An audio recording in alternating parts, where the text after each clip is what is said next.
You said sorry. You meant it. You moved on. But your partner is still hurt, still distant, still bringing it up days later. And you're thinking, what more do they want? I already apologized.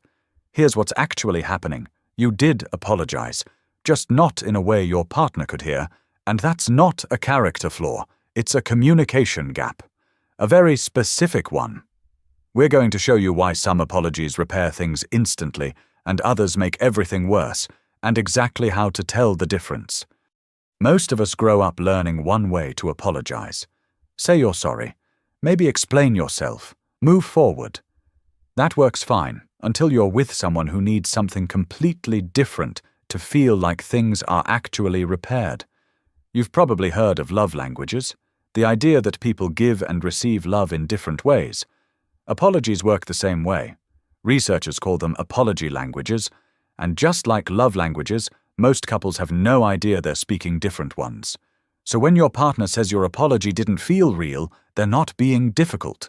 They're telling you the truth.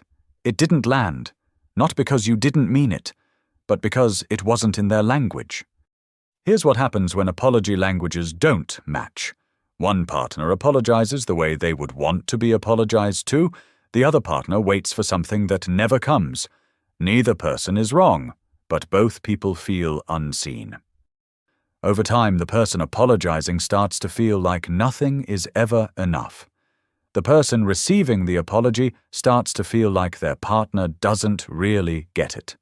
Resentment builds, trust erodes, and the same argument keeps happening because it was never actually resolved. That cycle isn't a sign that you're incompatible, it's a sign that you haven't found each other's language yet. And once you do, the whole dynamic changes. There are 5 apology languages. Most people default to 1 or 2 of them. The key isn't using all 5 every time. It's knowing which one your partner actually needs and leading with that. The 5 languages are 1. Expressing regret. 2. Accepting responsibility. 3. Making restitution. 4. Genuinely repenting. 5. Requesting forgiveness. Some of those might sound similar. They're not. And most couples have no idea which one is actually most important to their partner. They just keep apologizing the way they were taught and wondering why it doesn't work. Let's break down what each one actually looks like in real life. Language 1. Expressing regret. This is the emotional language. Your partner needs to know you feel bad, not just that you know you were wrong.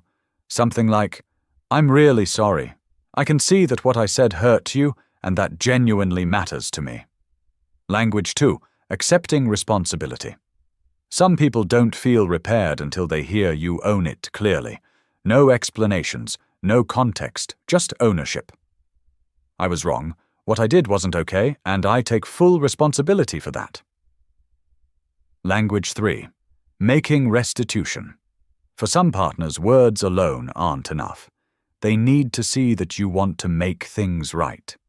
"What can I do to help you feel better about this? I want to make it up to you." Language 4. Genuinely repenting. This one is about the future, not just the past. Your partner needs to believe it won't keep happening. "I've been thinking about why I did that, and here's what I'm going to do differently." Language 5. Requesting forgiveness. This might be the most underused one. Some people need to be asked, not assumed. "I know I hurt you. I'm not going to rush you, but when you're ready, I'd really like your forgiveness." That simple ask gives your partner back a sense of control, and that can change everything. Here's the thing about apology languages. You don't have to guess. You can just ask. "When I've hurt you, what do you most need to hear from me to feel like we're okay again?" Most people have never been asked that question, and most people know the answer immediately. That one conversation can change the way you repair things for the rest of your relationship. The goal isn't a perfect apology. It's an apology your partner can actually receive.